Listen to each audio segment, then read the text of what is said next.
Good evening, everyone. I am C.A. Santosh Rungta, moderator of the VCM today.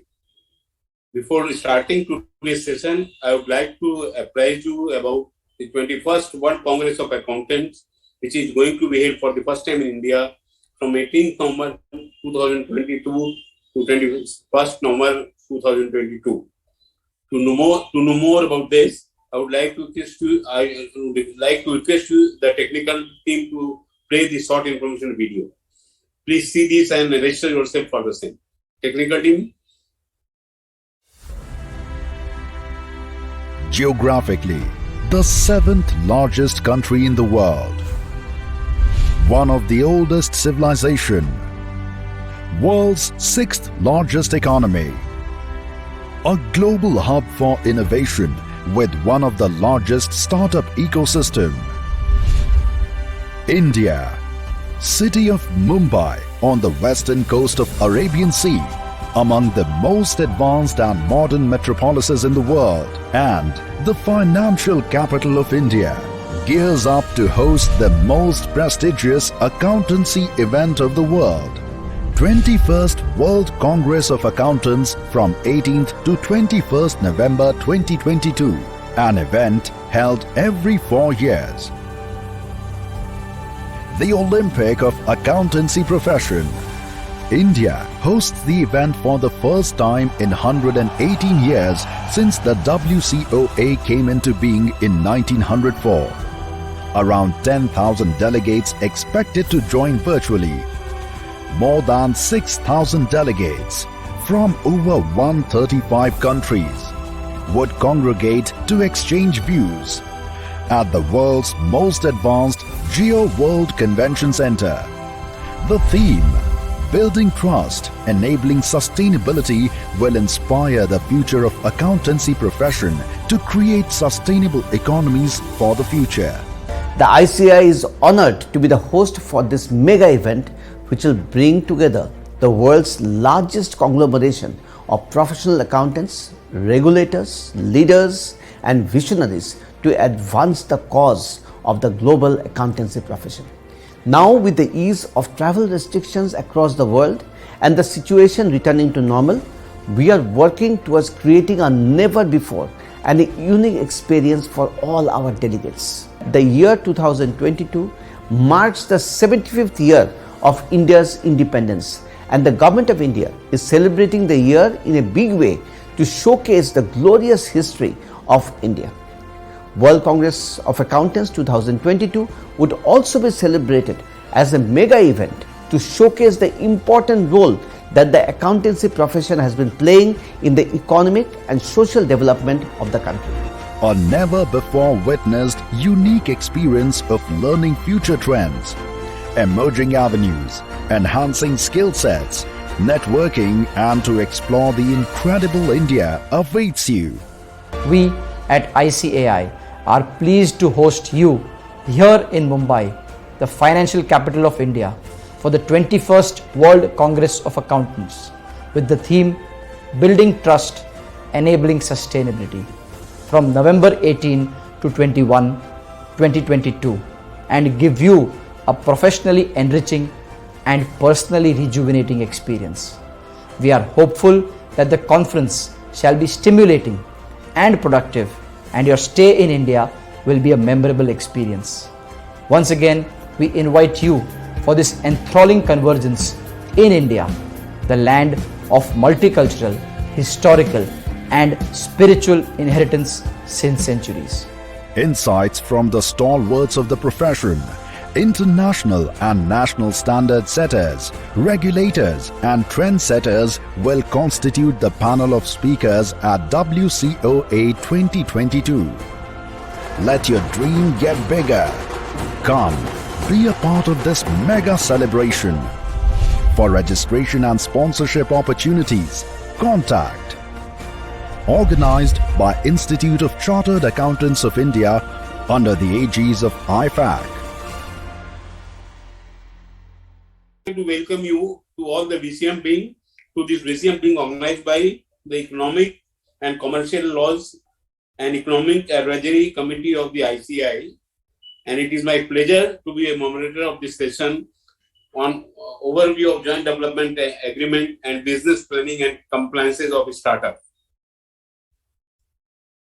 Before we start, I will apprise you about the activity of our committee. The committee is in line with one of the institute's objective of partners in nation building and with a vision to contribute to economic development of India, and aims to undertake such activity to technically equip, broaden the scope of expertise of the members to enable them to derive advantage in the rapidly changing scenario and to enable the members to render various business advisory and support services. The program for this evening is as follows. We have two sessions of 1 hour each, and topics are overview of joint development agreement in real estate, and the second topic is business planning and compliances of startup. Our eminent speakers will talk about two mentioned areas of professional interest. So, since our chairman and vice chairman will be joining later, it is my pleasure to introduce you the first speaker of today, who will be speaking on your overview of joint development agreement. The speaker is Sri Sushil Kumar Pransuka, CS Sushil Kumar Pransuka. He is a qualified chartered accountant since 1984 and has more than 38 years of professional experience. He is also an ex-member of the Income Tax Appellate Tribunal.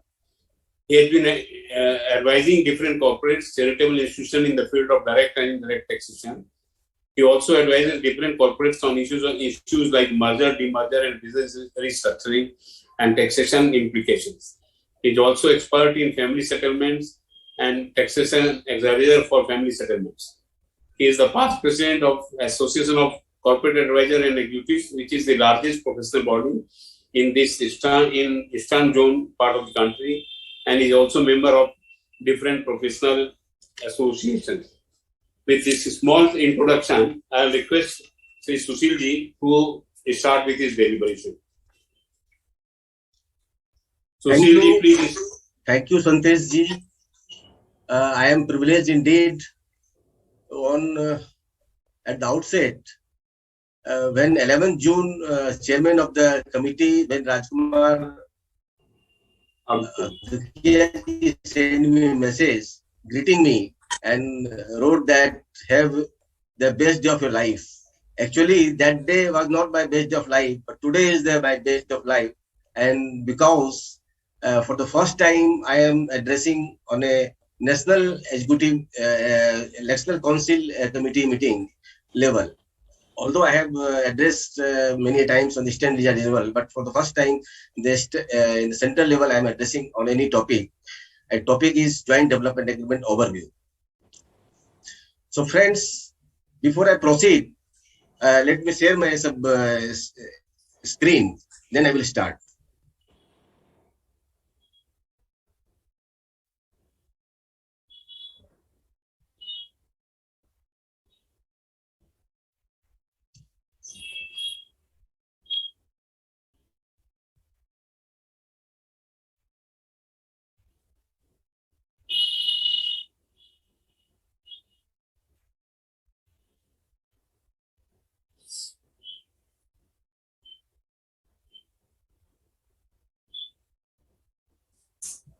Friends, the topic in hand today, overview of joint development agreement, has been point of discussion among various professionals many a times, and controversy around this topic never refused to die. More so because that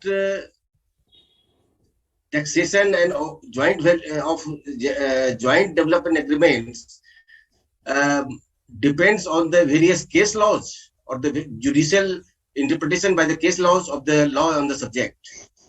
And because only one section 45 in the capital gain chapter is governing the joint development agreement, but lot of decisions, conflicted decisions are around us.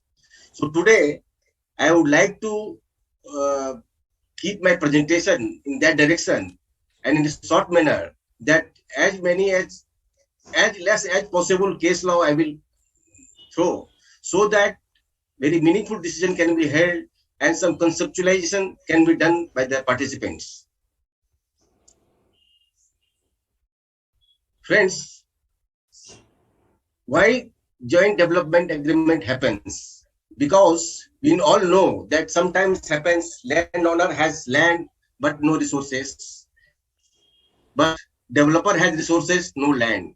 So both the parties join hands to and agree on some terms and conditions to develop a project, whether it is residential, commercial, or mixed use. Agreements are of two types: area sharing or revenue sharing. In area sharing, what happens that landowner contributes land, gives possession of land to the developer, and developer make construction on it, and in lieu of the land, some areas are handed over to the landowner in consideration. But in revenue sharing, what happens that when flats are or properties are sold to the ultimate buyers, then revenue is distributed as per the agreed ratio. Like in area sharing, ratio is decided first, then work is started.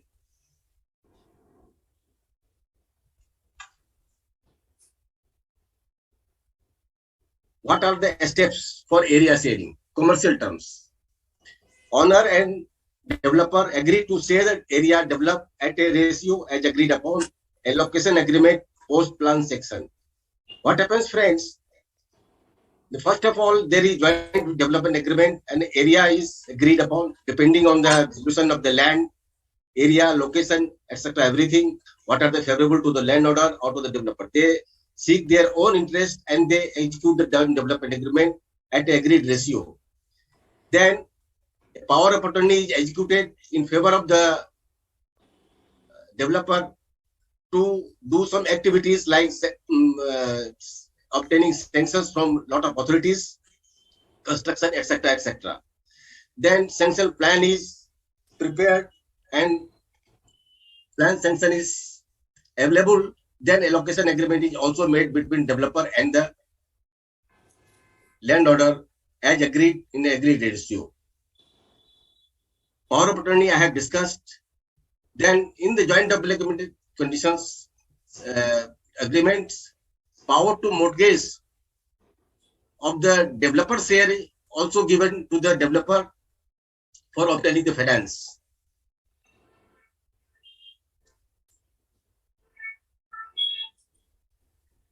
Owner deposit title deeds with the financing institutions. The financing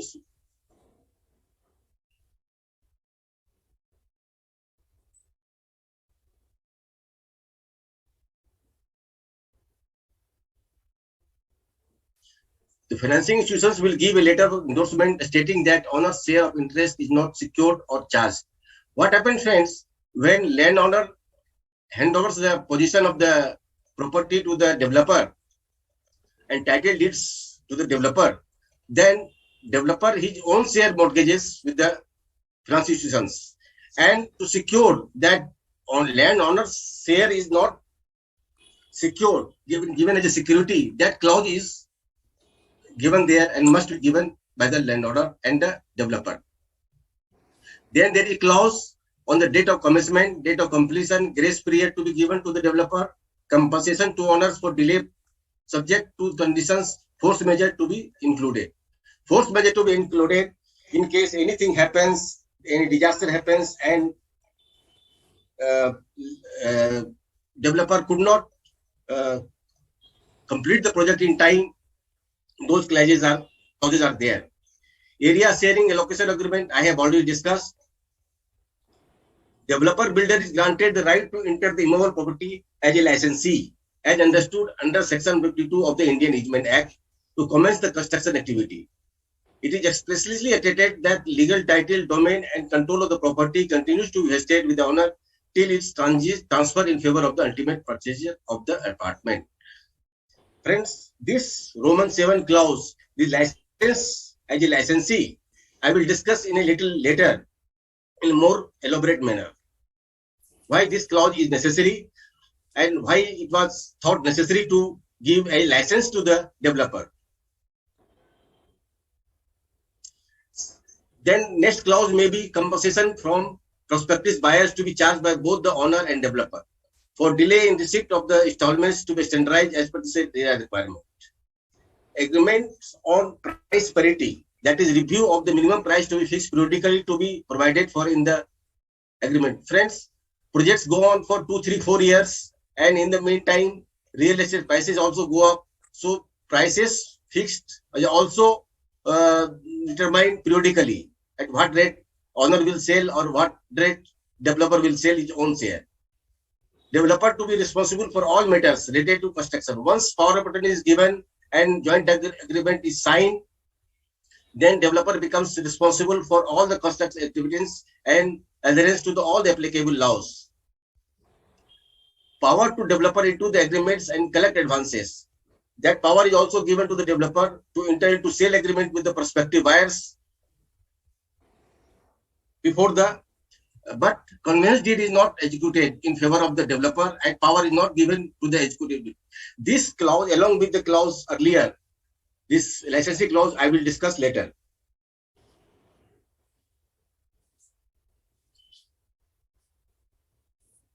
Then last, RERA and GST clauses to be elaborated, drafted. Friends, these are the salient points in the joint development agreement, where these points are to be considered and kept in mind. Now I move to the taxation part of it.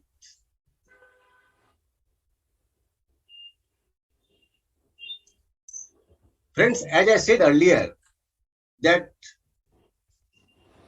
joint development agreement taxation has been always mired in controversy, because before 1418, there was no specific section for joint development agreement. Only one section was there, 45(1), which is the basic section. And this governs the capital gain for the joint development agreement also. Earlier, it used to govern that also. Any profit or gains arising from the transfer of capital asset affected in the previous year shall, save as otherwise provided in section so and so, chargeable to income tax under the head capital gains, and shall be deemed to be the income of the previous year in the which the transfer took place. Friends, this section says that when the capital asset, suppose in this case land is transferred to the developer, then in the year in which transfer takes place, then that income arising from that transaction shall be treated as capital gain in the year in which transfer takes place. So year of transfer becomes very relevant and very the key point. And that is the bone of contention in every decision so far, that what is the year of the transfer. Because year of transfer decides the chargeability, and chargeability is and transfer itself is defined under section 247 Roman 5 or Roman 6. There are so many clauses also. Why I have said Roman 5 or Roman 6? Because this covers especially joint development property or any asset, but this especially more addresses the issue in hand of joint development property. So I have mentioned here for your benefit 247(5) also, along with the 247(5) says, let me read it. Any transaction involving the allowing the possession of any immobile property to be taken or retained in the part performance of contract of nature referred to in 53 of the Transfer of Property Act. And 6 says, any transaction, whether by becoming a member of acquiring shares in a cooperative society, company or other association of persons, or by way of any agreement or any arrangement or in any other manner whatsoever, which has the effect of transferring or enabling the enjoyment of inmovable property. This Roman 5 or Roman 6 are very important. So till now, what we have discussed, the year of transferability, your year of transfer is very important. And what is the transfer is important. What has been the center point of the disputes or controversy? What is the year of transfer? Because of this Roman 5 says as soon as the position is given in part performance of the 53 of the Transfer Property Act, this becomes a transfer. So revenue hinges and department always hinges on this aspect and still continues to hinge on this aspect. Then we have given the position to the developer, capital gain has arisen in the year a transfer has taken place. Roman 6 I will discuss later.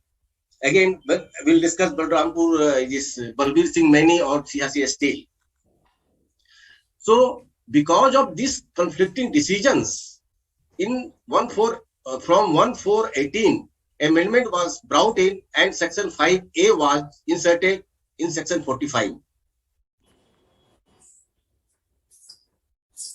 And before that, what was the controversy? That whether the transfer, when it can be said to have happened, whether in the year itself when the joint development agreement has been signed and position has been given. So for the first time, this issue came up in the Chaturbhuj Dwarka Prasad, very famous decisions, and this decision has been followed in many tribunal decisions and high court decisions. For the sake of brevity, I have not given all the judgments because this is the only decision which has been the bone of contention. But facts of this case was totally different.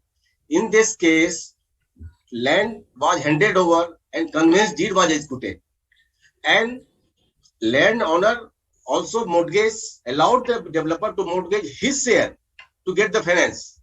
So in facts, in totality of facts, it was held that this is a transfer. So even then, when controversy did not settle, then Section 5A, subsection 5A was inserted. Then in 5A, there was some specific section for joint development agreement. Now let us read what 5A says.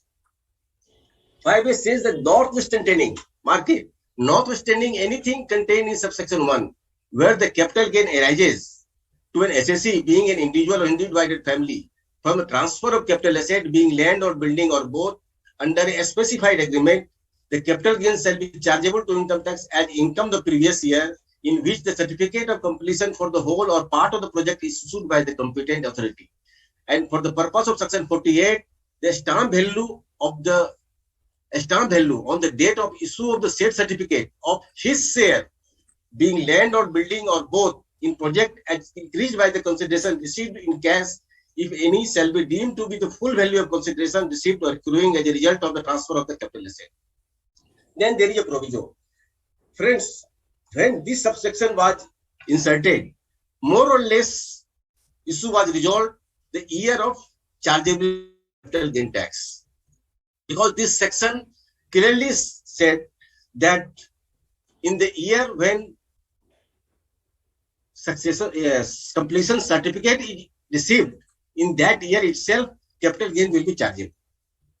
Although transfer can be said to have earlier and later also, but in the year in which completion certificate is received, chargeability will happen on that occurring of the event.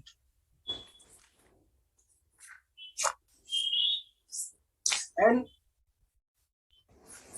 section 5A says that under a specified agreement, what is the specified agreement has been defined. That agreement for giving the position of developer for the development should be registered, and that should be the area sharing, not revenue sharing. 5A applies only when there is a capital asset and there is a area sharing agreement. So there was hue and cry when the section was not there, when capital gain is chargeable in the year in itself, when joint development is signed, then there no money has been received, nothing has been said, no permission has been received. How it can be possible? From where the money will come to the landowner? So this race was to large extent was addressed by this amendment.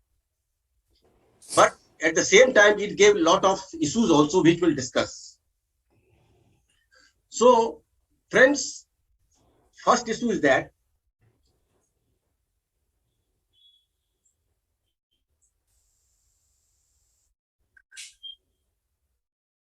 First issue is that transfer and the chargeability are different, because section 5A says that when the capital asset is transferred under a specified agreement, then chargeability will happen in the year in which it is received.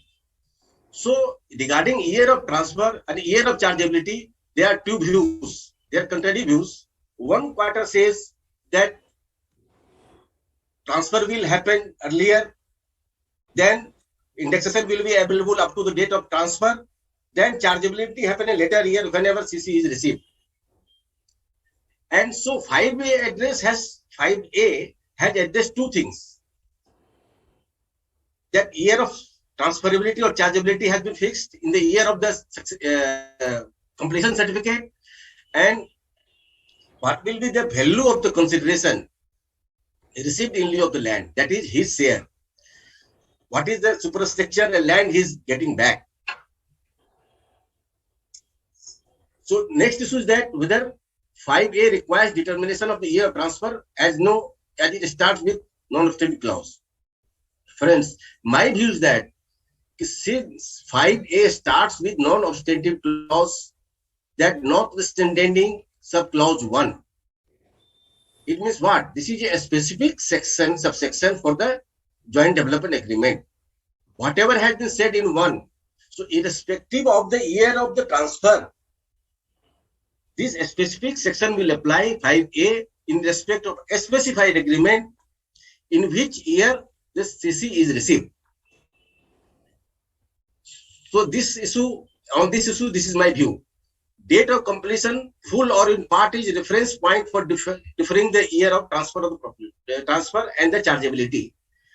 Friends, by this amendment, as I already said, that consideration of deferment of the tax has been considered, has been ceded by the government. Okay, whenever CC is received, you pay the tax. By that time, what will happen? Landlord will also get money by sale of agreement and all that. He will have enough money in hand to pay the tax. If the landowner transfer the land in unequal manner by executing conveyance deed before CC is relevant, then also in the year of CC, benefit to landowner for deferment of the tax liability. The next issue is that in 5A, suppose there may be a situation that land is unequally transferred or conveyance deed is executed in favor of the developer, but CC is received later on. Then what will happen? So friends, since I have mentioned that 5A starts with the non-obstative clause and whether transfer has taken place or not, so determination of the year of the transfer is not relevant in case of individual and HUF, because 5A applies only to individual and HUF. For other entities, we will discuss separately. So there is a benefit to the landowner for deferment of the tax liability. There may be a situation when land is transferred at a later date than that of the completion certificate.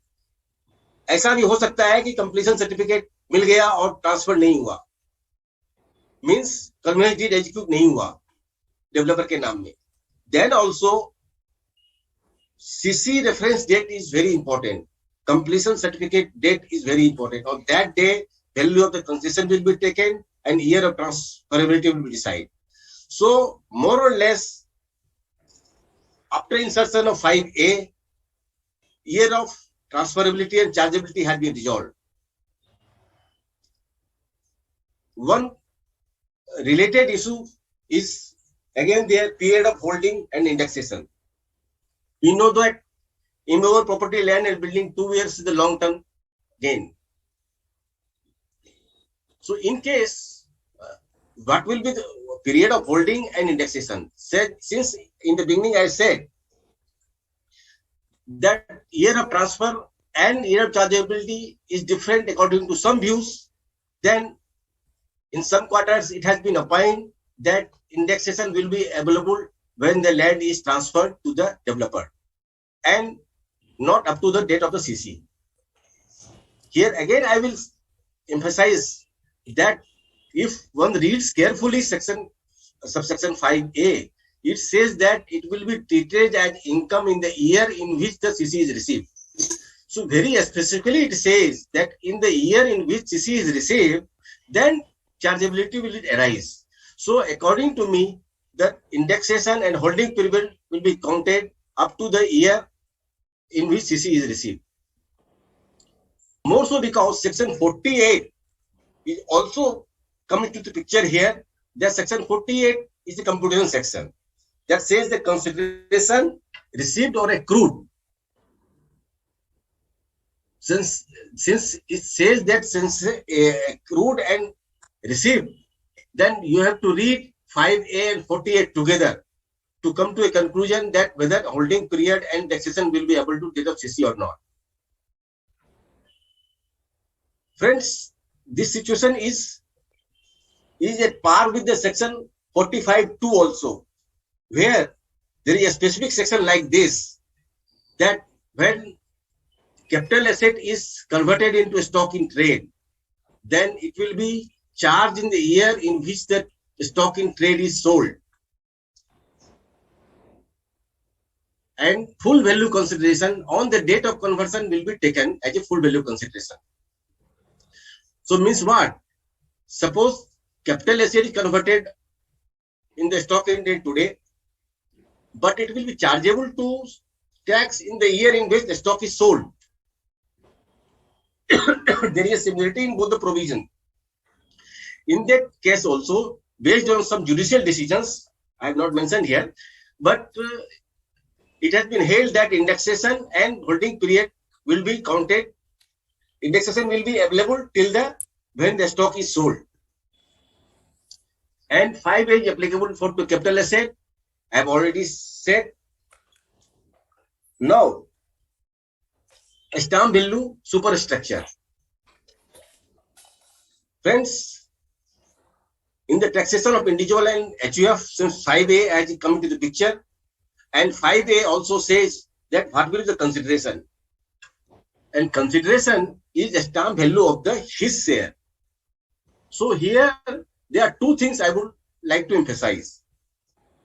Before 5A came, it was a practice that suppose, for example, 1 lakh square feet, I am giving an example, 1 lakh square feet landowner is giving to the developer for development, and 2 lakh square feet construction is done.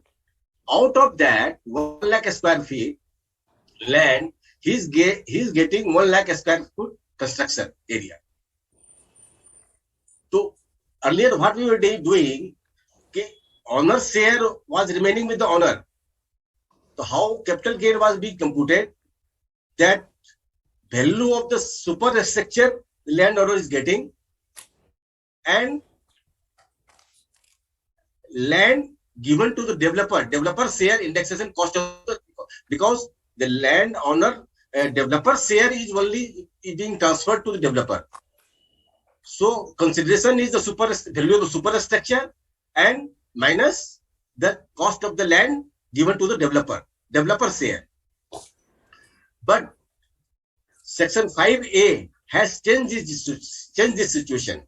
It says that entire land will be deemed to be transferred to the developer, and again he will get his share of land and superstructure also. Meaning thereby, the example I gave you earlier, in 1 lakh square feet and 2 lakh square feet, it does mean that in 1 lakh square feet, not only superstructure, but the value of land he is receiving back. So first he gives total 1 lakh square feet land to the developer, then again he gives the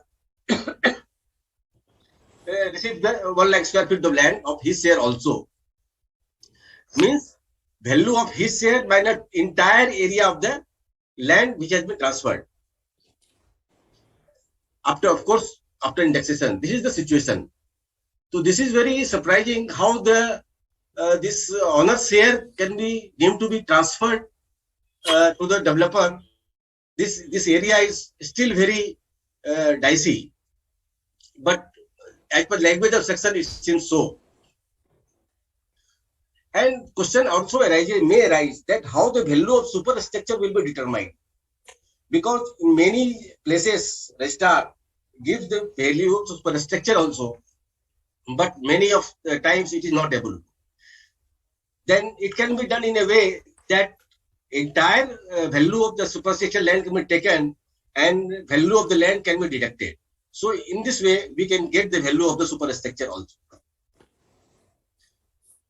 Then, friends, provision to subsection 5A. Provision to subsection 5A says that if before the CC is received, completion certificate is received, and landowner transfer his share, then section 5A shall not apply. What does it mean? Whether it is making out some sense, I don't know. Because how the landowner will sell his share, transfer his share before any property comes into existence? If legislature want to say that if he enters into sale agreement as usually done, then entire capital gain will be chargeable in the year in which the agreement is happened. I think that view is not going to be held as per my subsequent discussion. So, friend, this is the aspect with respect to the individual and HUF. But as generally happens, there are a lot of other entities also, companies, LLP, in which joint development agreements are executed. Company also held stock in trade or capital asset. LLP also held stock in trade or capital asset. And then their certificate of completion issue and that benefit is not available. Then what does it mean? That all controversy survives. That what will be the year of the transferability? Whether the date of the execution of the JDA or some at a later date. Friends, there are many decisions on different facts. I have selected only two important judgments of the Supreme Court, Balbir Singh Maini and Siasi Steel. If we read these judgments very carefully, in-depth analysis, then our many issues will be resolved. In Balbir Singh Maini, what happened? That there were 3 plots of land. There was 1 plot of land, but it was divided into 3 plots. And two plots were conveyed to the developer and consideration was received. There was no issue till that. When 3rd plot was given to the developer, money was to be received from the developer.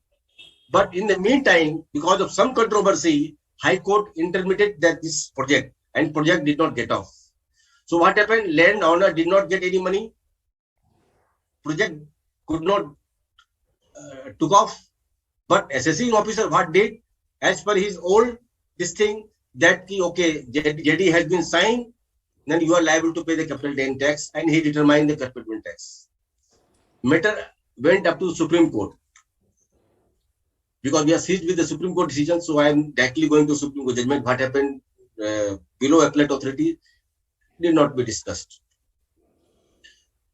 Then Supreme Court dealt this issue on the aspect of that section 53A in section 247 appears.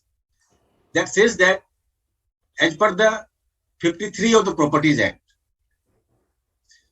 in 53A Properties Act, there was amendment to 2001 saying that this agreement should be registered agreement, that it will have some protection to the buyer. Friends, here I will deeply explain what is the 53 of the Transfer Property Act.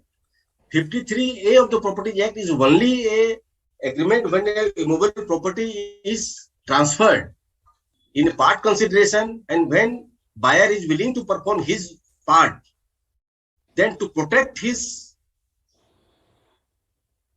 interest in the property, this section has been brought in. Beginning with that, landowner in spite of some his desire, all that, he cannot do anything to the buyer if buyer is willing to perform his duty. But then in 2001, there was amendment that this agreement should be registered. So Supreme Court, taking clue from there, said that since this agreement is not registered, so there is no transfer as per 247 Roman 5. But interestingly, in that very judgment, I will say, friends, that two things also have been observed by the Supreme Court, which is very relevant and which further emboldened in the decisions of CRC Steel. Supreme Court also gave a finding that as per the development agreement, nothing appears that transfer has taken place.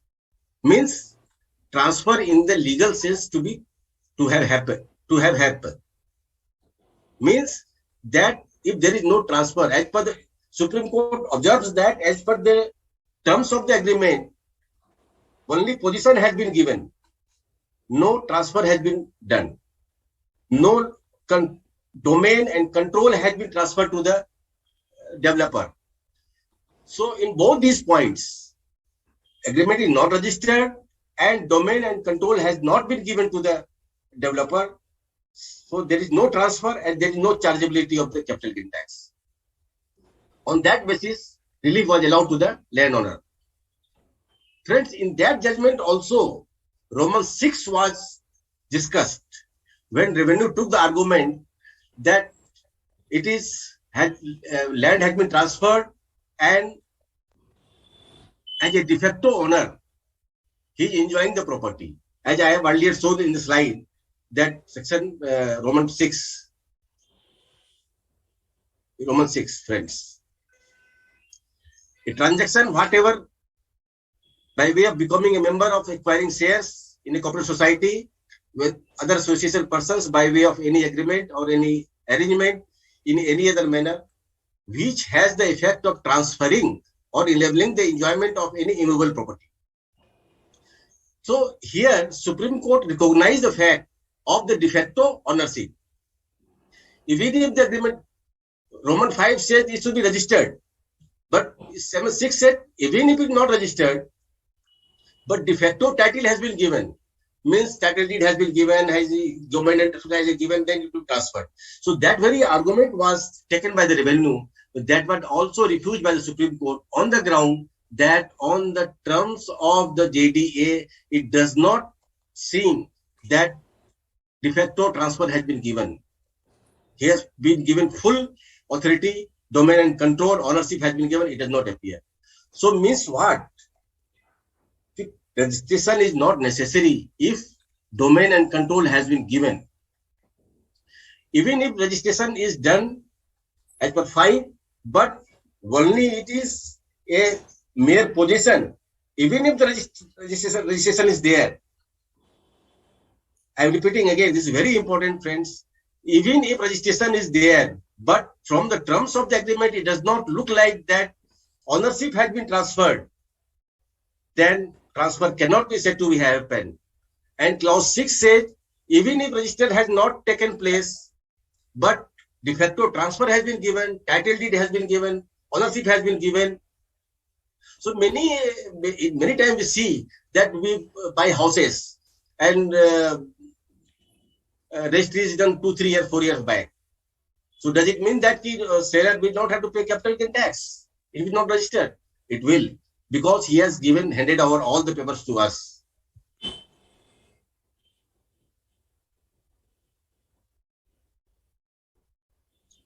So these two, now after Balbir Singh Mani, CRC Steel came before the Supreme Court.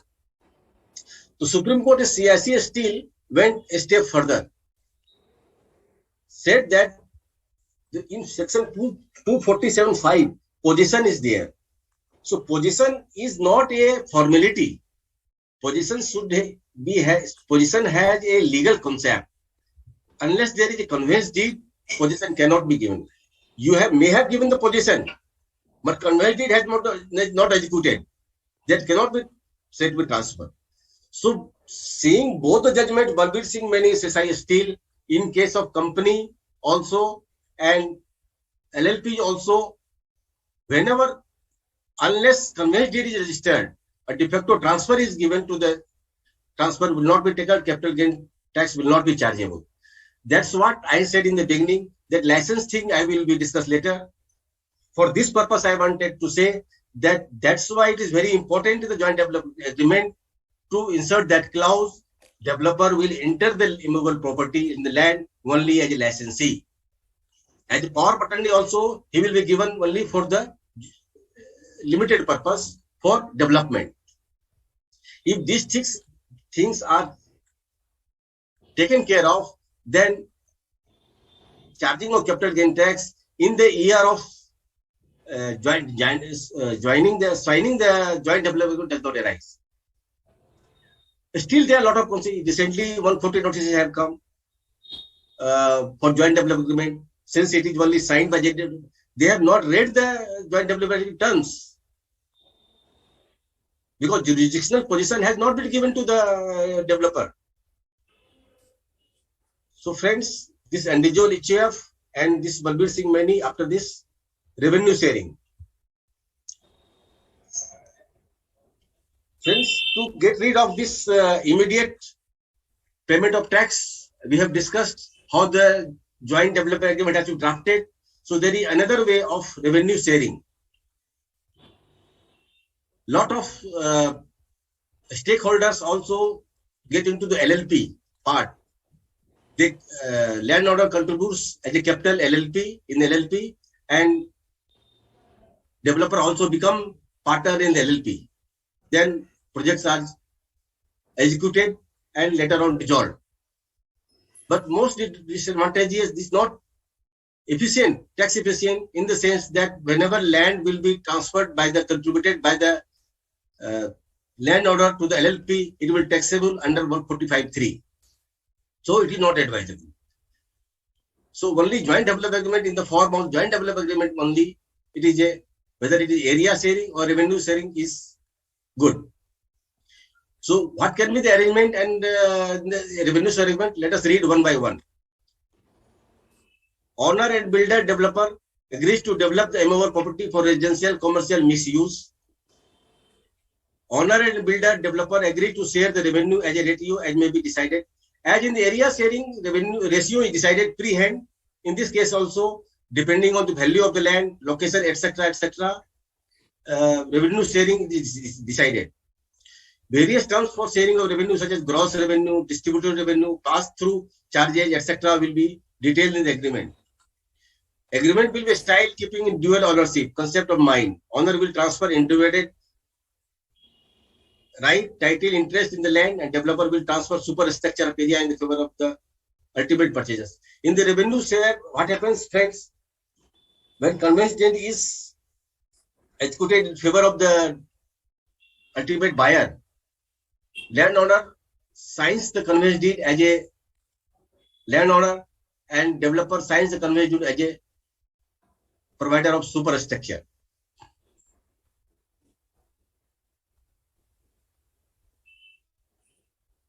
Nature of consideration to be received by the landowner and the developer to be specified in this joint development agreement on revenue sharing basis. Modality of share revenue, such as opening and operating of the bank accounts, distribution of revenue, etc., will be detailed. Because landowner and their two entities will be signing as a joint, because revenue will come in one place. So very meticulously it has been drafted that who will sign the checks, who will transfer the funds, and banks has to be given instruction accordingly. Clause or date of commencement, date of completion also, in this case also, this has to be incorporated. Compensation from prospective buyers to be charged by both the owner and the developer for delay in receipt of the installments to be statutorized. Developer to be responsible for all matters related to construction, including the adherence to the applicable laws. This is applicable in this area sharing also. So, what is the tax incidence in the case of revenue sharing agreement? From the perspective of landowner, it may be a capital asset also or the stock in trade.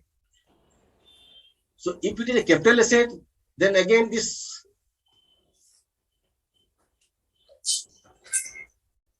in case of capital asset, it will be capital gain in the hands of the landowner whenever revenue is received and conversion is executed. If it is held as a stock in trade, business income. And for business income, AS 9, ISDS 4 is applicable. And ISDS 4 and 9 says when transfer of risk and reward happens, then consideration accrues and business income accrues. In that way, it has to be accounted for and tax has to be paid. From the perspective of the developer, it has been treated as a contractor and AS7, ICDS 3 shall be applicable. Revenue sharing agreement has some advantages. Postponement of tax for landowner till it is sold, no liability of tax. And no 50D.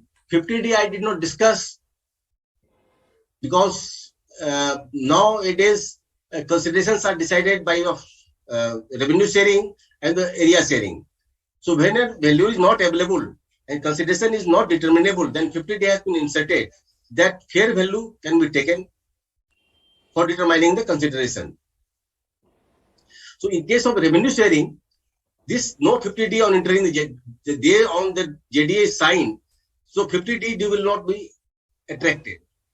There are some disadvantages also. Owners cannot hold on their stock because of there is agreement between owner and the developer. So owner cannot hold on the stock and cannot keep the benefit of price rising because in the meantime some prices rise, but because they have to sell the flats or property in tandem with the developer. No course available to the owner if developer delays completion except invoking a specific performance. Developers could have an issue of owners have not paid their tax on revenue share and department tax coercive step to recover tax due by touching the unsold departments. Owner could be deemed to have entered into an activity which could be construed as an adventure than it of trade, and therefore the revenue share shall be taxed as business income. Department could take a contention that it is an AOP. GST on transfer of development rights by the landowner will also apply in this case. So friends, after seeing all the pros and cons of the joint development agreement with respect to area sharing and revenue sharing, I have discussed the salient points and some points in depth. I think I have completed my deliberation on this aspect. If there is a question answer, I will be glad to answer. Thank you for patient hearing. Santosh ji? Sushil, how much time it will take more? हो गया मेरा. I am completed. Okay. So we'll be having question and answer after you have concluded. Yeah.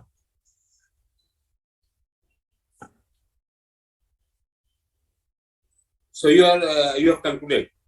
Yes, I have concluded.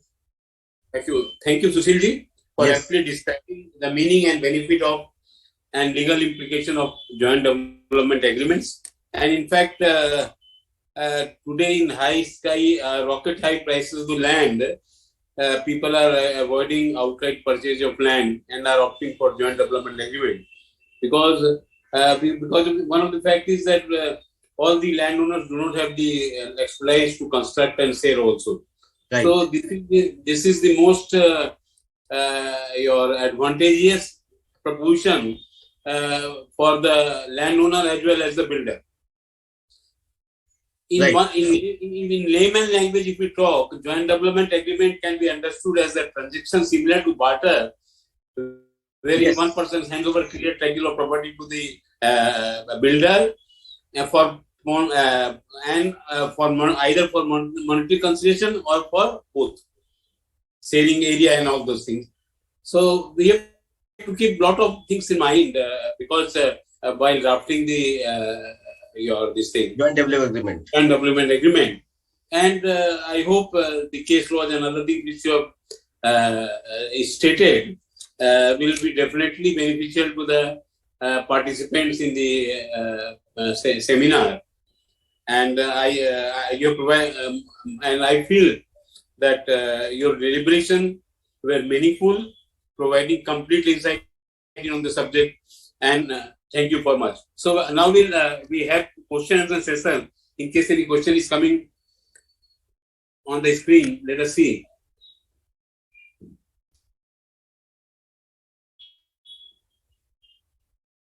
So, Sushilji, now you can see the chat. No, I am not able to see. Should I stop sharing? You open this thing. Yeah.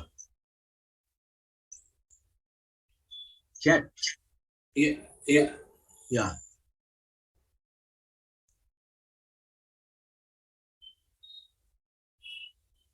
So it has gone to you now, I think, Sushilji. Huh? It has gone to you. Yeah. I can read it. So the first question is, what is the threshold limit for registering a housing project under RERA in Maharashtra? And what about the state of Gujarat? Frankly, I am not very conversant with the RERA in Maharashtra and Gujarat. I cannot say that. You have to find out. Okay. From which period should the timeline under Section 54F is to be considered? Date of agreement or date of completion?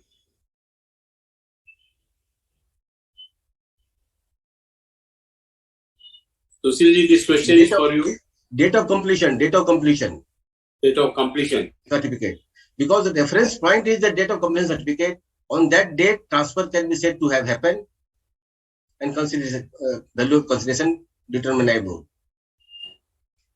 So in the income tax return, in case of JDA, it does not allow to mention the transfer date as any date earlier to current financial year. Could you please clarify? No, regarding return, I cannot say anything because I don't file the return. I think but this transfer date, if it is not in the current financial year, then how would the officer calculate the capital gain component on this thing? In the case of income return, this is one thing which needs to be taken care of by the department. Yes. Is amendment to JDA transaction applicable even to JDA entered before the amendment, where CC received after the amendment? Since this is a remedial provision and curable, because this provision was brought to, although it is prospective in nature, but we can very well argue that since some difficulty was there, and to remove that difficulty, this remedy has been brought in form of Section 5A. So I think it can be, if project has been executed, started, commenced before the 18 also, in that case also reference date can be taken as a CC. And what is the, please give clarification regarding the claim of exemption under Section 54 in JDA. Yeah, that, yes, I did not cover it. 54 and 54 exemption to the individual. Suppose 54 is available in case of if somebody sells residential house and invest in residential house. So in case of 54, some landowner is his house and he gives to the developer for development and new building comes in. So naturally, in case of Section 54, he will be entitled to get 54 benefit, and if only land is there, he will be entitled to get 54F benefit also. So with this, and you say, sir, there are more queries. If the project is done in 2 or more phases and partial completion has been obtained, then how much capital gain shall be offered to tax, full or partial? Yeah, in this aspect also there are some controversy or views there, because 5A language says that in part, whether it is part or in full, even project is completed in part, then capital gain, if the partial cessation has also been received, then full capital gain tax liability arises. But one can take a view Let's suppose 3 towers are to be has to be constructed, and 1 tower is complete, and for 1 tower CC has been received. So partly he can offer for capital gain tax for part 1 part. But to my view, legislature intention is that if even if partially CC is received, then whole capital gain tax will be levied in the year in which parcel is received. Because its language is used is part or whole, full. I see. And can we claim Section 54 exemption for the value of the flats received under JDA, considering that the entering into JDA and receipt of flat as separate transaction? That I already answered. 54. I have already answered. You have already answered. So land transfer before 1st April 2018 and completion certificate received after 1st April 2018. Then the implication of section. That I have also answered. This question is not clear. Prospective in nature, but since it is remedial section, one can argue that on the date of CC only transfer can be said to be have happened. And the last question: if more than 2 flats received under JDA, can we still claim exemption for subsequent investment under Section 54? JDA 54 does not apply in case of more than 2 houses. If more than 2 flats received under JDA, can we still claim exemption for subsequent investment under 54 JDA? Since 54 does not, only in case of only 1 house, 54 can be claimed, not 2 houses. Not 2. Okay, Sushilji, thank you. 1613 people participants had logged in to see your program, so it was a good response. So now we close so far as this chapter is concerned and move on to the another topic. Thank you. I will like to take 2 minutes. Yes, Chairman, you are welcome. Thank you, Santoshji. And Sushilji, it was a wonderful session, JDA, it's a joint development agreement is much larger than development agreement because the business transactions happens in that manner. And we chartered accountants can play a very big role in structuring the JDA, both the landowner and the developer taking the benefit. Now, I would like to request the purpose of my stepping into at this juncture is that we grow in life by becoming a thought leader.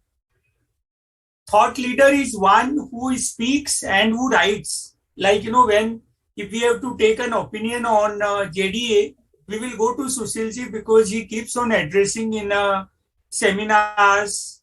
He keeps on addressing various webinars. If we want to go for a startup, we will contact Paras Mittal. So I want this platform is created. Every Friday we have 2 topics, and every Saturday another committee, CPEC, also has 2 topics. So in a year, when I calculated 52 into 4, we have 208 speakers are required, and like Santoshji is moderating today, 52 into 2, 104 moderators are required. I have made one PPT where 44 global areas, non-traditional areas I have mentioned. The committee, both committee CECL, that is Economic and Commercial Law, and Economic Advisory, the 2 together is the whole planet. And CPEC, which is like umbrella committee covering every subject. We want to mentor each member. I want to personally mentor each member to be a global practitioner, to be a global speaker, a writer. Institute pays ₹500 per page. And, I'll be personally mentoring, maybe writing 80% of the book. So I want each participant to come forward. And Sushilji, I would also request you to write a book on JDA. I it will go a long way to assist the industry. We can work offline. I'll speak to you, and maybe Paras, the startups, very few books are there, one or two books, and they are not covering all aspects of the startup. Yes. I want each chartered accountant to develop entrepreneurship ability, entrepreneurship attitude. Because in practice also we need to have an entrepreneurship attitude to develop our practice. So with this, Santoshji, thank you very much for moderating today's sessions. And Sushilji, it was like a treat for mind listening you. And Santoshji, over to you to have another session of startup. You are on mute perhaps, Santoshji.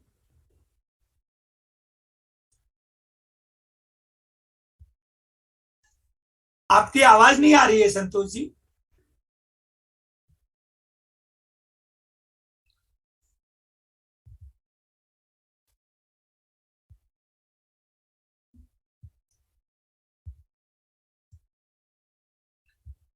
Covid ने हमने हाँ, मैं अब आ रही है. हाँ जी Santosh ji, Covid का सबसे बड़ा फायदा, कोविड की बीमारी को माइनस कर दें, 24 मार्च 2020 ने हमने ग्लोबल बात करने का सिखा दिया है. Yes. Because we can reach anywhere in the world. Yeah. We have learned. अभी कोई मीटिंग करने आता है, मैं तो अंधेरी में हूं, मैं कहता हूं भैया हम जूम पे बात कर लेंगे. So both sides, we like, today we have a faculty from Delhi, we have a faculty from Kolkata, we have a moderator from Kolkata. This is possible because of COVID. 40 years back also this technology was there. Zoom was there. So we must think globally, not only the state, our city or West Bengal or Maharashtra. And the social media, out of the whole population of 800 crore, 500 crore people are using social media. Without spending a single penny, we can reach out to these 500 crore people without violating code of ethics. There are 3 clauses in first schedule to the CA Act. Clause 5, soliciting the work. Clause 6, securing the work. And clause 7 is advertising the work. But when we do a pure knowledge sharing with our contact detail, none of the clauses are violated. And this is the best way to promote. If I say I am an expert in a particular field, clients will not come. But if every day and Canva is a platform which is so easy to learn, maybe 2 hours will be sufficient to learn how to make a flyer and then post it on various social platform. So those who are interested, they can write to us. We will personally do a session with them, 1-to-1, or in a group, those who are interested. And we will take it forward. Over to you, Santoshji. No more. No, I'll take the. Thank you, Chairman, sir. I will take the liberty to introduce a short profile of our Chairman, who is doing such a wonderful work that he's keeping everybody engaged. He's very passionate about learning new things and asking others to learn also, as he is doing. So, Dr. Adukeji is a BCom Honors, FCA, FCS, FCMA, LLB, MBA, MBA, MCom, Deep IFRS, DLL and LW, DIPR, Deep in Criminology, PhD, IP, IBPI, and UNOTEC Advanced Anti-Corruption Prevention of Corruption. He is serving the ICI in various capacities since 1998, and presently he is serving as ICI as a Central Council member and also chairman of this CP committee, CPC, CECL, EN, and CDS Directorate ICI. Dr. Uduke has left no stone unturned during his career span, spending to more than 37 years, and he is a pioneer of many areas of practice which we have never thought of before by our professionals. As you would have understood when he was speaking right now, that he always talks unconventional things. till now we were concentrating on income tax practice, auditing and everything. But now he's providing insight into new areas where chartered accountant can venture. He has served as president of GST Research Foundation. He is the chairman of Association of Indian Investors and vice president of All India Insolvency Professionals. He has mentored 1,000 professionals for passing the insolvency examination and valuation examination. He has authored more than 300 books on a wide variety of topics, ranging from those dealing with trade, taxation, finance, real estate, and insolvency and bankruptcy code, IPR, banking laws, emerging technologies like AI and blockchain, to topics relating to personal and professional growth. And he is the winner of the National Book Honor Award 2018. I can only say that Dr. Rodriguez is very passionate about learning new things and believes self-improvement is a permanent process which should be adopted by every professional. And he always advises us whenever he is present to take up new ideas and also develop new ideas as to how we can grow in profession. And Dr. Rodriguez has given a solution to growth to everyone. So thank you, Chairman, sir, for sparing your time to attend the meeting. We will start the second session now. Yes. So I invite CA Paras Mittal,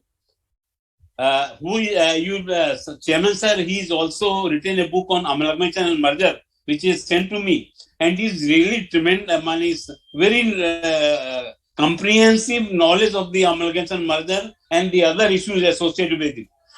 So I'll request Parasi to send a copy to our chairman also, because then he will understand. As you stated in the morning that you can speak on various subjects, so we'll be willing to utilize your services in this committee so that you can impart your knowledge with other professionals also. Sure, sir. So now CA Paras Mittal, I would like to give a brief introduction to our audience. CA Paras Mittal is a chartered accountant, obviously.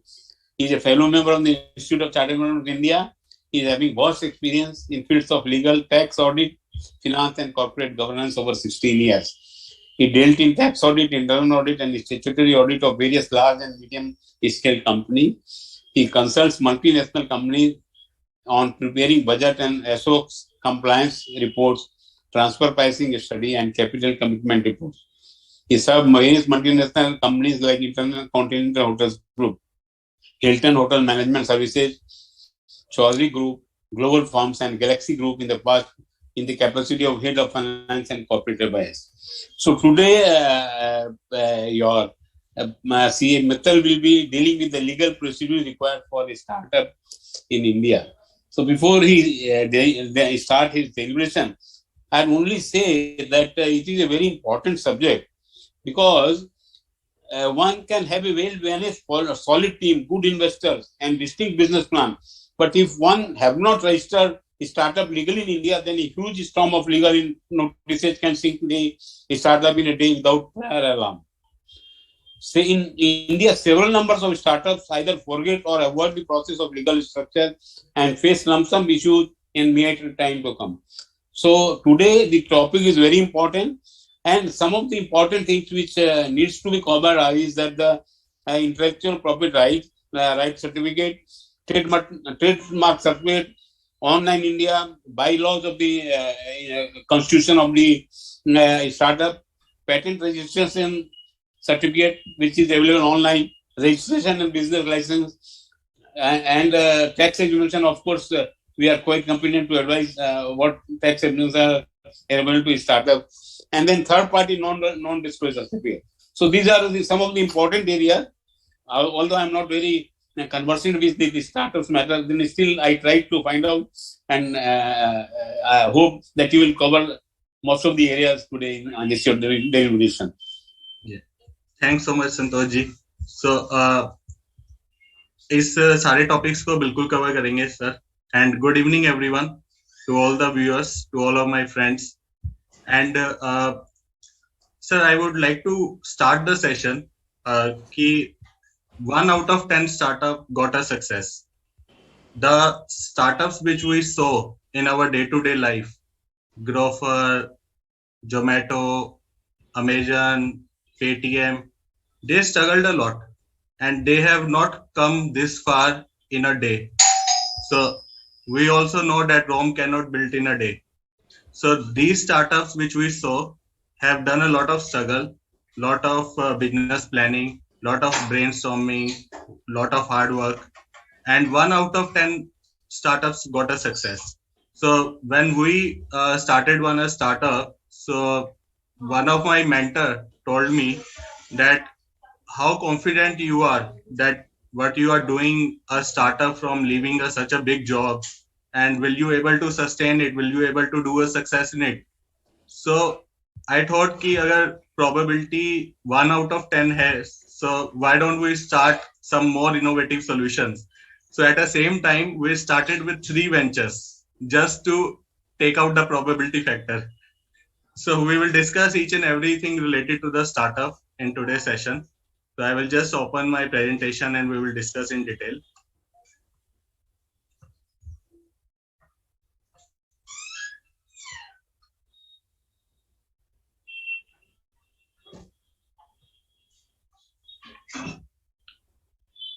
So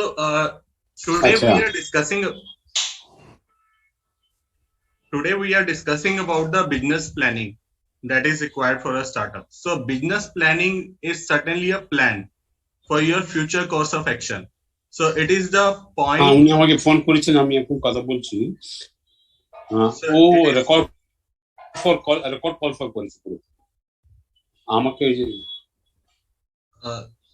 let us hope for the best, sir. Santosh ji, I think you are not mute.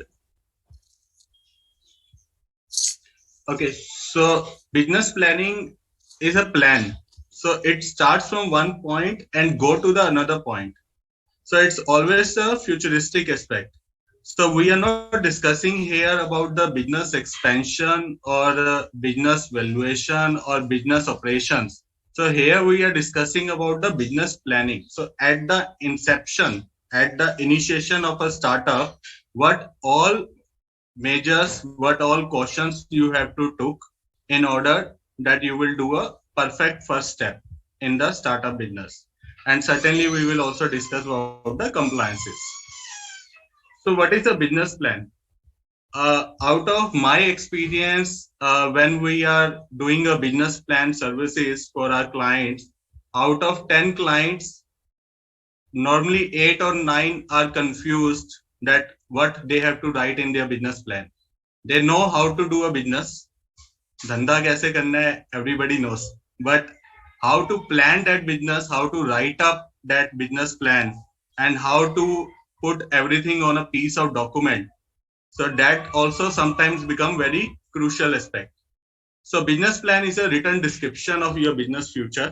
So certainly you have to put out your future action plan, what all resources, what all abilities you have. So that all you have to reflect in this business plan. It could be for the 3 years, for 4 years, for 5 years. So how longer vision you have taken into the business, that you have to write it up, and all set of resources and abilities which you will use for the greater profitability. So one of the promoter in my experience came to us with a good amount of 10 crore capital, and he said ki we want the funding. So the very first question I told him ki sir, why you need a funding? So he said ki just for a 10 crore it is not sufficient, we will make it 100 crore. So we have to come out of our imaginary world. So if you have a 10 crore, certainly you are not need any startup business advice or that. You can do a business and make it 100 crore. So what is about the successful business plan? The business plan is certainly your business plan. So you are the master of it. It's your baby. You have to brainstorm. You have to see how you will convince your strategic stakeholders, your JV partners, your customers that you have a strong, successful business plan. And it should have some overall vision because every startup comes with a problem statement. So most of the startup entrepreneurs start up their business with a problem statement which they want to overcome or they want to take out some remedy of that problem. So that overcoming solution is becoming your successful startup. So problem statement is certainly needed in most of the mentor events what I have attended, in most of the interactions what with the startup entrepreneurs I have done. They somehow, if come up with a problem statement, it will certainly give them a good business plan to work on. If they don't, or they miss the problem statement, then it will be a 1 out of 100 normal business what you are doing in a traditional way. So one of the since our viewers are mostly the professionals, and most of the professionals have this opportunity to work on a financial models. So most of the startups also come to the professionals for making a financial models. And in these financial models, the basic components which we as a professional has to cover is this financial model is preparing for the investors to check the rate of return. So internal rate of return, IRR, should be very clearly reflecting out of these financial models. Plus, there's some commitments which the startup entrepreneurs always do with the investors in terms of hurdle rate. So that hurdle rate application also has to come out of this financial model. So if your IRR is something different from the hurdle rate, then it become a point of caution for the investor, because the IRR is not supporting their hurdle rate. Financial models is very much necessary for making a financial business decisions. I came across in my tenure of 15 years of corporate life, many companies take all the decisions with the help of financial model. In one of the organization which is a very known hospitality sector, they are the big hospitality players of the world, and with the $3.2 billion turnover, I saw that even for putting one capital infusion of building a new rooms or making a renovation in the existing hotel rooms, or introducing some rooftop bar or swimming pool bar. So lot of things, lot of alterations, lot of renovations, whatever they do is on the basis of financial models. So they want to see the incremental impact on their rate of returns. If they are doing a single rupee of investment, so how it will make an incremental rate of return? So that is very first question which your promoter, or if you are working in the company, your director will ask you that you are saying perfectly right that we need this investment, but out of this investment, what rate of return I will get? So what returns I will get? Financial model is another way to capitalize the revenues also, because when you are making a decision on the dividend repatriations or pluffing back your profits, so it become a very instrumental document to analyze all of the financial situation.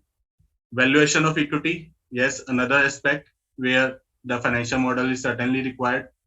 Loan application, we all know, even though banks ask for the CMA format, their own particular CMA format, but moreover financial model, they certainly ask for the futuristic aspect. So CMA could be of 3 years, financial model, they could be asking for more than 5 years. Framing budgets, every company starts their year with the framing budgets, and at time of framing budgets, they certainly need a supporting financial document for the same. So that is the financial model. And sometime in the hiring resources also. So in one of my organization, which is into a power sector, they always come up with the overstaffing.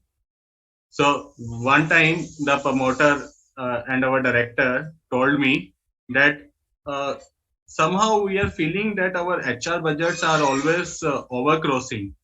So do you have any idea on that, Paras? So the first reply which I made to them is, sir, you do the budget, but you do the financial model with the complete 5 years plan of your hiring resources. What actual resources you need and at what cost you need.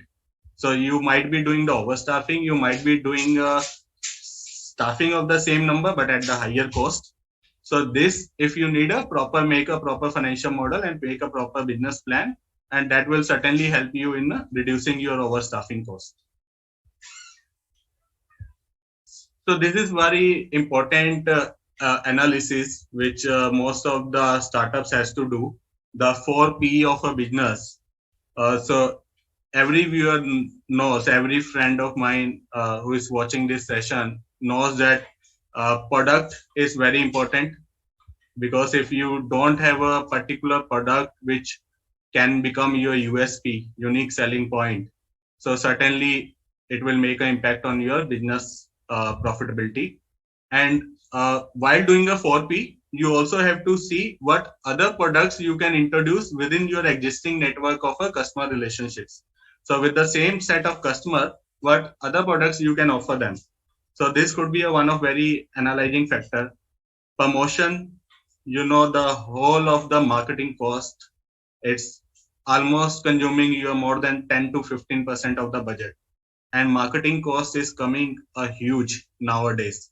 So what promotion activities you will do, how you will reduce your customer acquisition cost, because nowadays every startup is revolving around the customer acquisition cost.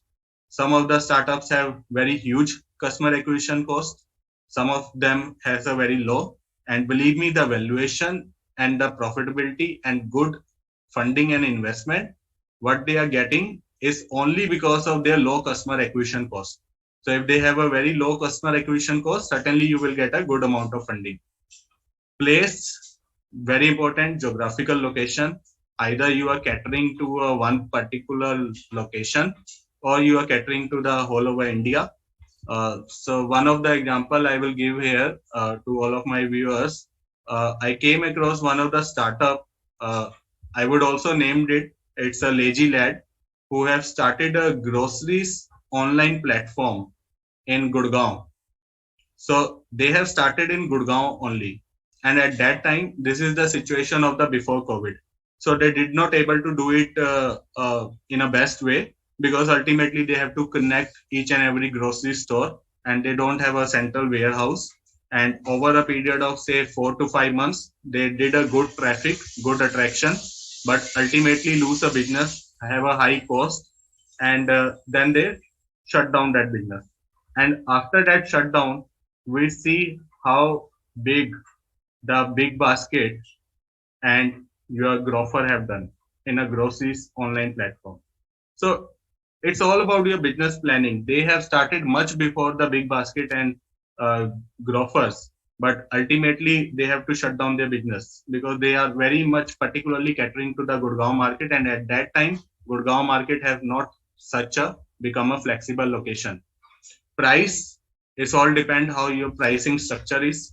Most of the startups are working on such a low prices that they will become a customer habit. So low pricing become a customer habit. It's not about the quality, it's not about their taste, but the low pricing become the customer habit. So this also we have seen in many of the startups. I would like to hear the key sections of a business plan. If any of my friend is into the business plan writing or giving any business plan preparation services for the clients, so what all key elements you have to include: executive summary, market analysis, your management. Management is very important aspect. The most of the startup investors into either into angel or series A or series B round, they play on the management. They don't much play on the product. They play more on the management. And we also seen in the Shark Tank. So most of the viewers have already seen in a Shark Tank that every investor has bidded on the promoter and management rather than more on the product or service or that. It equally important. Product line is very equally important, but management is also very substantially important. Competitive edge, your financials, strength, weakness, opportunity, threats, your growth plan, and funding requirement. So one of very similar, the 9 key elements which we discussed earlier, it's a, if you have to present in a one sheet of paper, you can do in the business model canvas. In business model canvas, you can include the key partners, key activities, your value proposition, your customer relationship, your customer segments, your key resources, marketing channels, cost structures, and revenue streams. So customer relationship is very important. If you have a repeated customer, if you have a good amount of traction on your website or your any of the store or offline medium, if you are working on not on the e-commerce, so the traction is very important. Nowadays we can see the startups is growing so much, they are getting so much funding on basis of valuation, which is not our traditional methods. Net asset value, book value, comparable, DSF, DCF. They are not getting the valuation on basis of these methods. They are getting a valuation on basis of their customer attraction, their traffic, their visibility, their repeated customers, their orders. So these type of valuation factors have come drastically in today's valuation of the startup. So another very important analysis, 3C. The very emphasis which I want to put here is on the picture. You can see the competitor, customers, and company. So there's some external factors, there's some internal factors, and how you will build a strategy using 3C. You have to use more of your internal factors. You have to see the internal information you have for the competitors. The external information certainly is not coming to you in the right way. So you cannot rely your strategy on the external information about the competitors or customers. So you have to rely on the internal information of the competitor and customers, and moreover your company, how your company strength is, how your company resources are, what are the system procedures, what are the established controls, how you will take that business into the future profitability. So most of my viewers might have doubts that how they will manage a capital, how they will manage the application of funds, because in the startup they are not banking on the huge amount of capital. So when they are banking on the limited capital, limited sources, so how they will use that, how they will manage it. So I would like to quote here. So we all know who this person is, and so what he said on the earnings. So never depend on the single income, make investment to create a second source. So always do your passive, set up your passive income. If you do buy things which you don't need, soon you will have to sell everything you need. So on your spendings, very important. On savings, do not save what is left after spending, but spend what is left after saving. So very rightly said that once you will save, then make your spending habit or spending budget on it. On taking risk, never test the depth of river with both the feet. So always take a calculated, cautious risk. So when to use debt in our startups?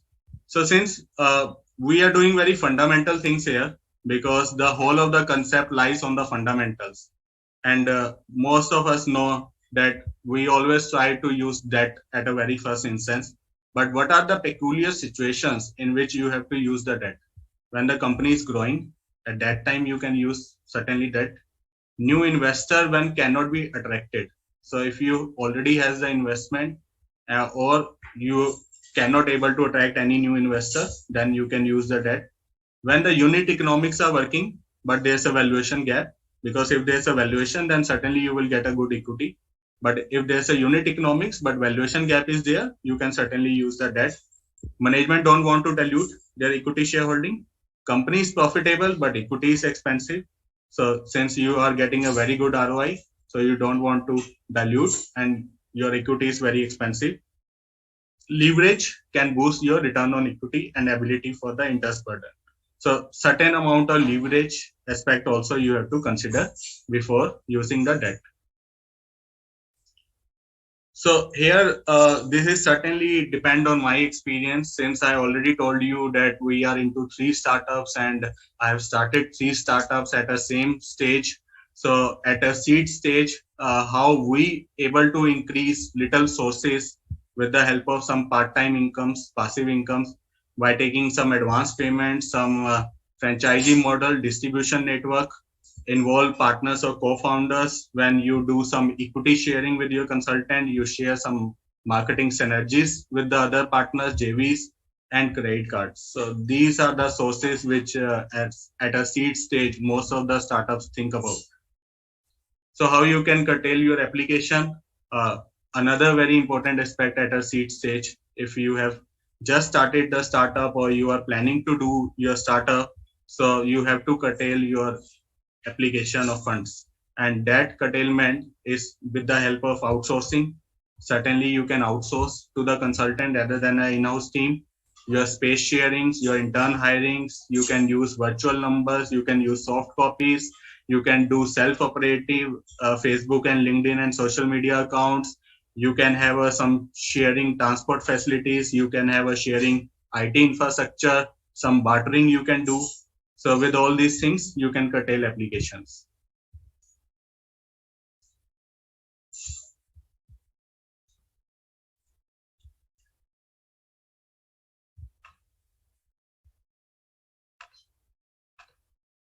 So before starting our legal compliance, which is another aspect of today's session, so I would like to mention here the financial model aspect is very important in terms of your commercial business decisions.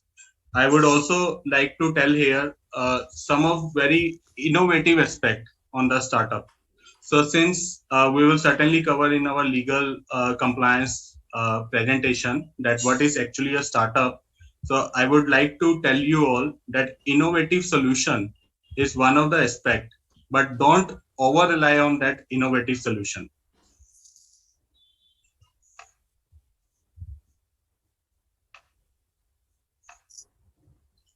So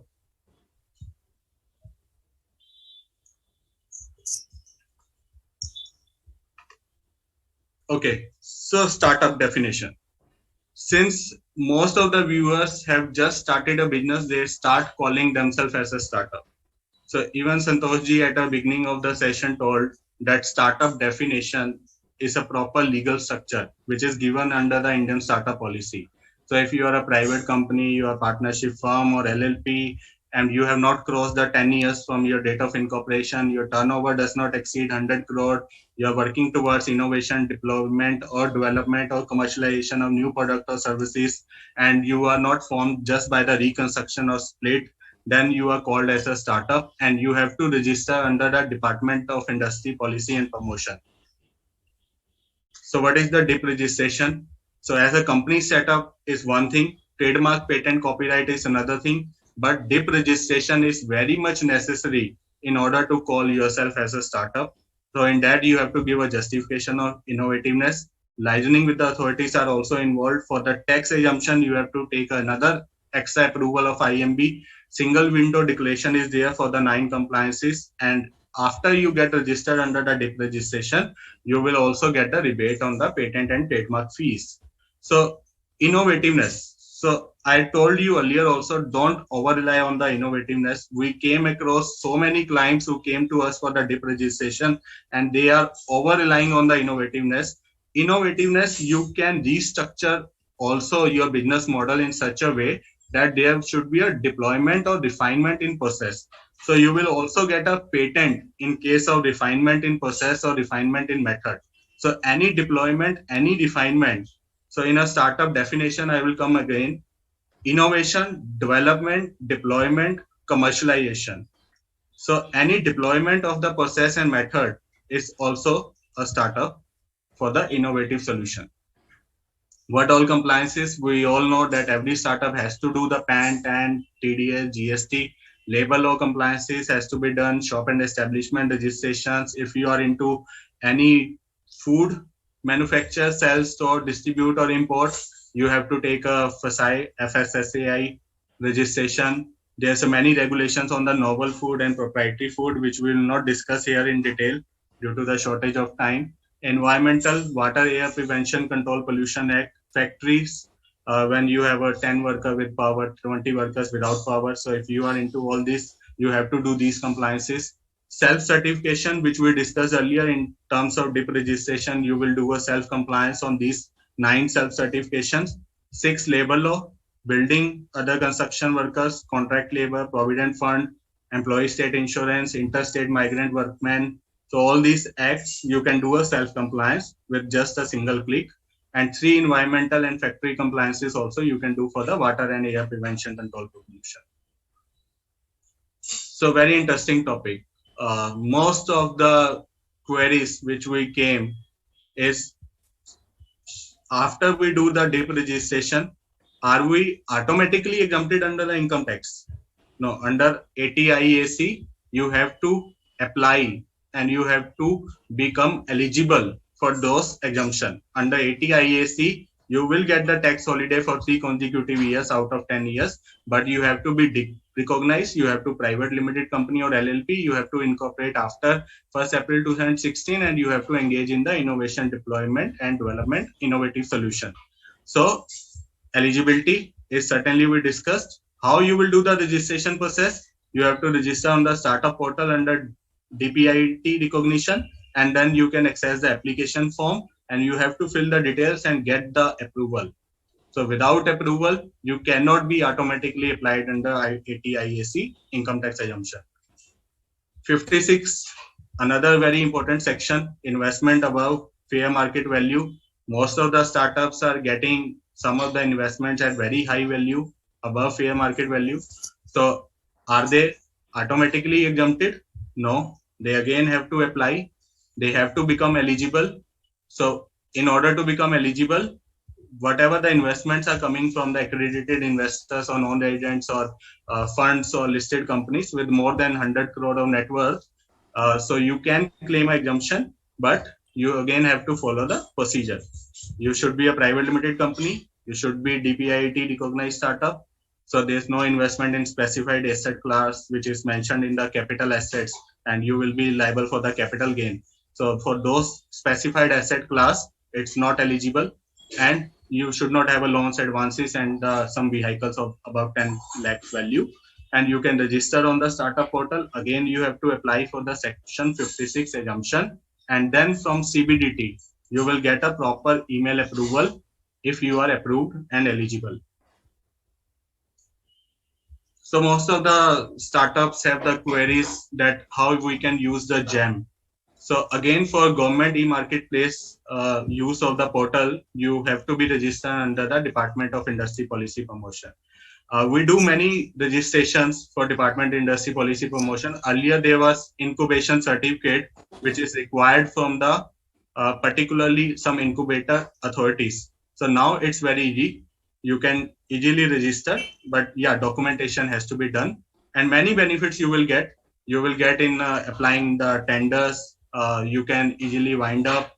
You can apply for some Ayurvedic programs. So there are many benefits. You can go through the GEM marketplace and see. Easy wind up. Yes, we heard about many provisions in the insolvency bankruptcy code about the startup, that a startup can be wound up in 90 days. Insolvency professional has to be appointed, and 6 months they have to do the all liquidation. So another very important aspect in terms of business planning, how you will deal with the co-founder.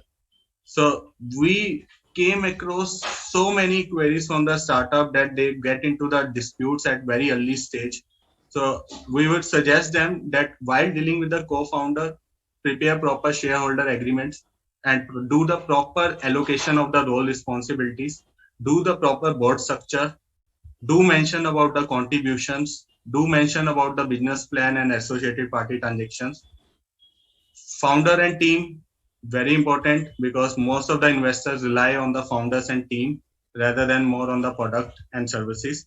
So who are the founders, what domain experience they have, and what they are capable of. Social media, we all know it's big budget every startup has. In a case of startup, might be it consumes you more than 35 to 40% of the budget. So you have to be very particular in doing your social media marketing. Standard agreements is many which you can use in startups. Like we are also providing so many services to the startup, and they always ask for the standard agreements which they can use it further. But the most important clauses are minimized representation. You have to do a minimum representation. You have to take a limited liability. Force majeure, dispute mechanism, tenure and termination has to be properly mentioned. Terms and policy of the website. So this is again a sort of very important document because most of the startups are not able to publicize everything on the website. So they have to mention about the terms and conditions and the privacy policies on the website. On the website terms condition, which they can just get the acceptance of each viewer by just on the single click while doing the login. So we know many logins we do, there's some click coming up and it's mentioned please refer terms and condition, and we never refer.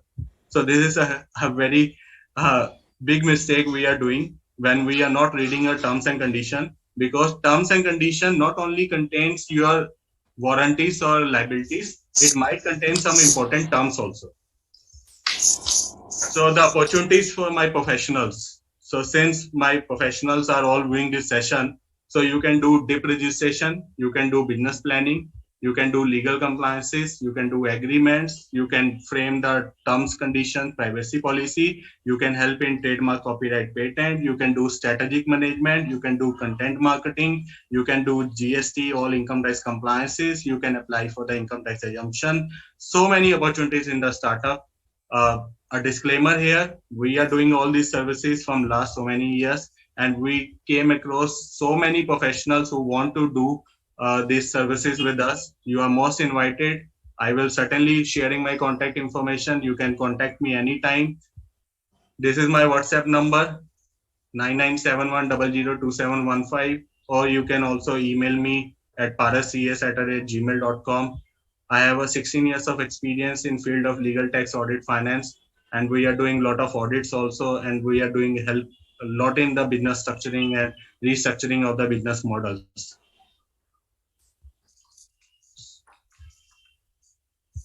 Thank you. Thank you. Yes, sir. So for the question, answers, and deliberation, sir. Yeah. One thing, first question from my side. I think the MAT is applicable, even though the income is exempt, but we have to pay tax on MAT. Yes, sir. So MAT is applicable on all the companies, sir. So that MAT provisions, including startup. Yeah. So there is no exemption for because this. So MAT is available on the profits. So if you are running profits, then you have to pay a tax, certain amount of MAT if applicable. One more thing, Parasji, why so many startups are getting closed, or the employees are getting unemployed in last 4-5 months? What is the reason? Sir, one aspect is I will tell you my example. I am myself claimed as an inventor of 4 patent applications. I have 4 patent applications in my name. So when I was doing my business planning and structuring, I was too much focused on the innovative solution. So I was always trying that something innovative I will bring, something dynamically innovated, adapted, which no other venture have done it in the past. So I always try that. So that is the biggest mistake, because innovative is certainly a good factor, but it's not the primary and very important factor.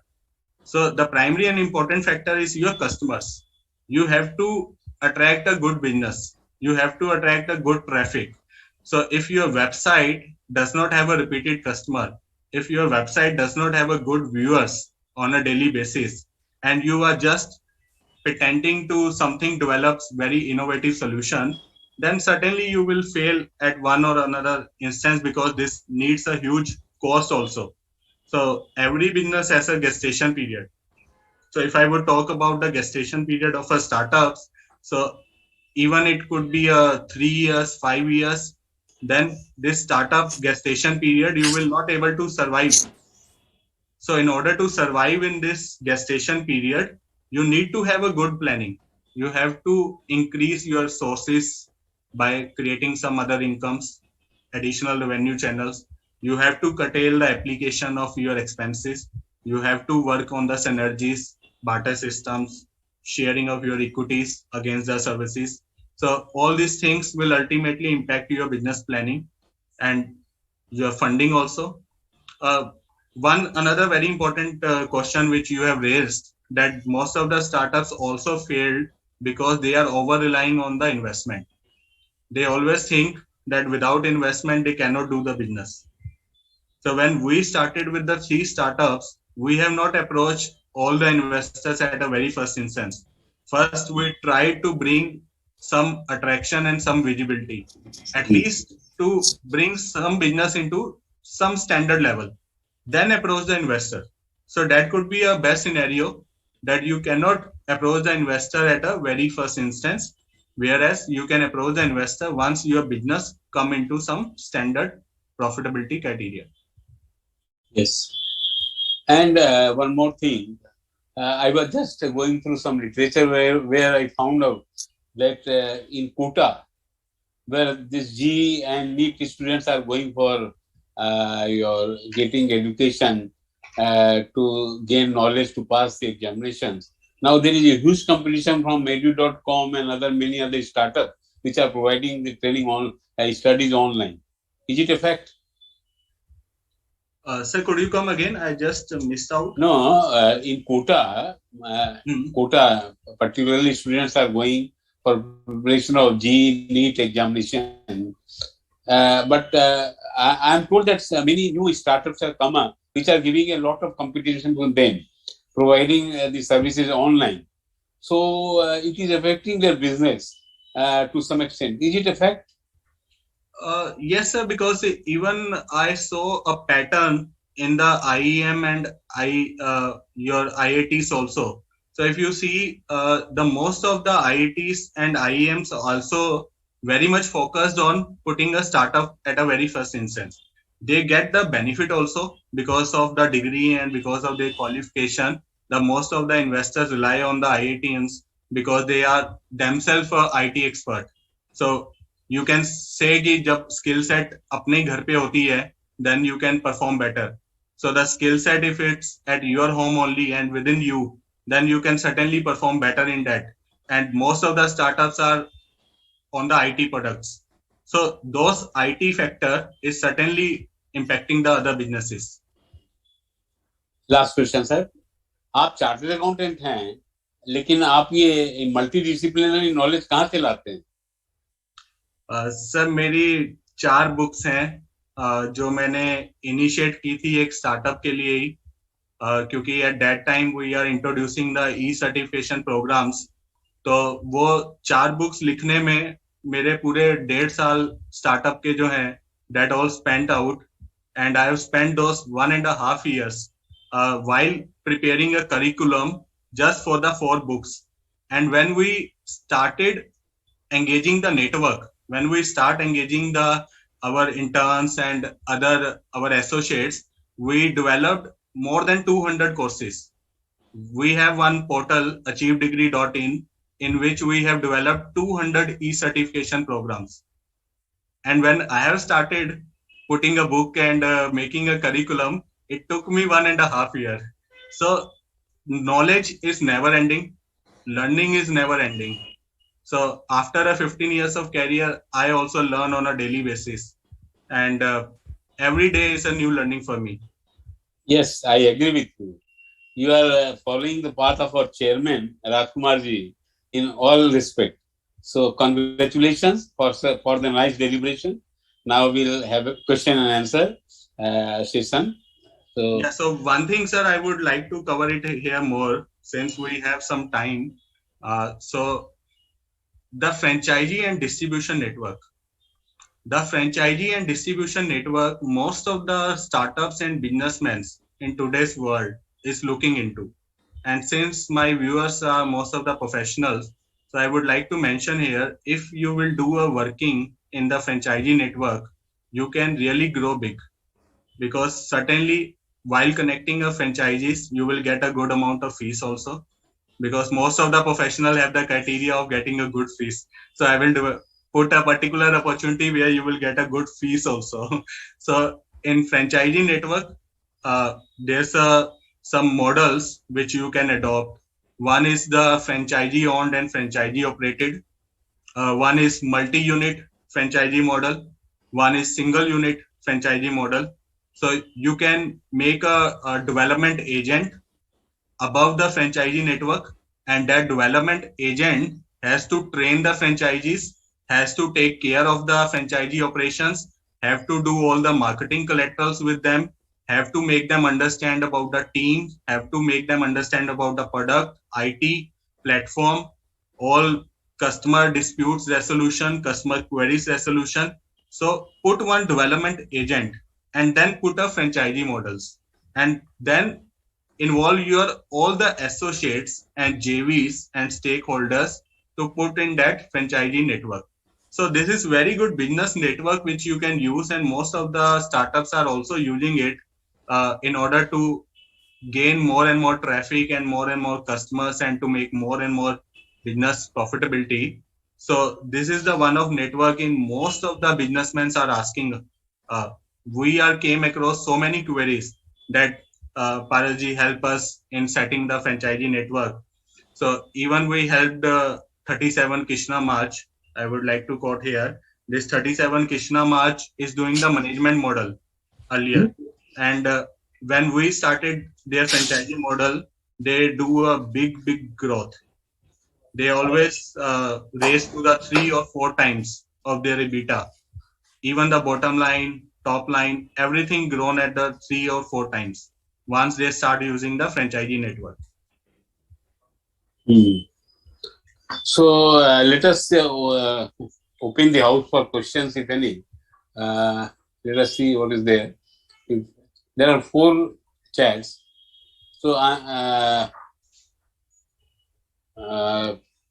okay, so since I am seeing, sir, there's no questions till now.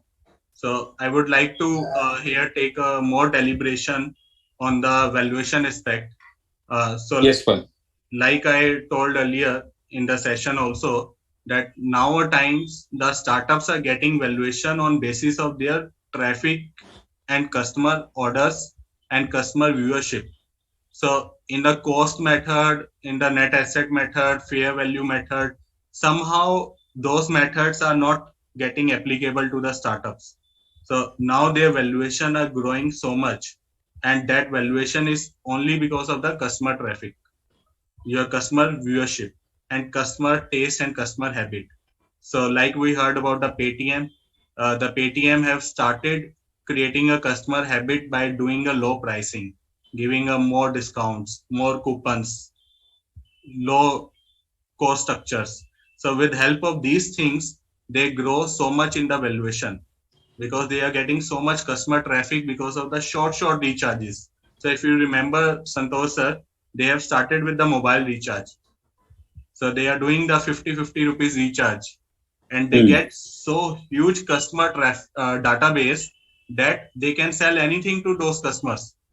So the investors nowadays are seeing that the customers which you have created, how you will utilize those customers in your future expansion. When you will introduce more and more products, are they customers, the same customers will certainly buy from you. So now we can see where the Paytm has reached.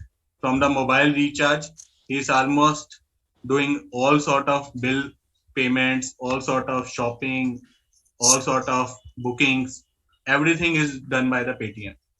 So you can always start with the one aspect, but ultimately, if you will create a huge customer database, if you will make a good customer traffic, you will certainly grow big.